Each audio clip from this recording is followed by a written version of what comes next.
54వ అధ్యాయము. దేవా, నీ నామమును బట్టి నన్ను రక్షింపుము. నీ పరాక్రమమును బట్టి నాకు న్యాయము తీర్చుము. దేవా, నా ప్రార్థన ఆలకింపుము. నా నోటి మాటలు చెవినిబెట్టుము. అన్యులు నా మీదికి లేచి ఉన్నారు. బలాఢ్యులు నా ప్రాణము తీయజూచుచున్నారు. వారు తమ ఎదుట దేవుని ఉంచుకొన్నవారు కారు. ఇదిగో, దేవుడే నాకు సహాయకుడు.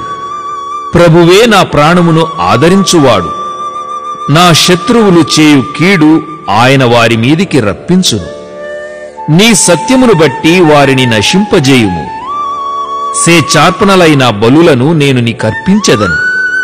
యెహోవా, నీ నామము ఉత్తమము. నేను దానికి కృతజ్ఞతాస్తుతులు చెల్లించుచున్నాను. ఆపదలన్నిటిలో నుండి ఆయన నన్ను విడిపించి ఉన్నాడు. నా శత్రువుల గతిని చూచి నా కన్ను సంతోషించుచున్నది.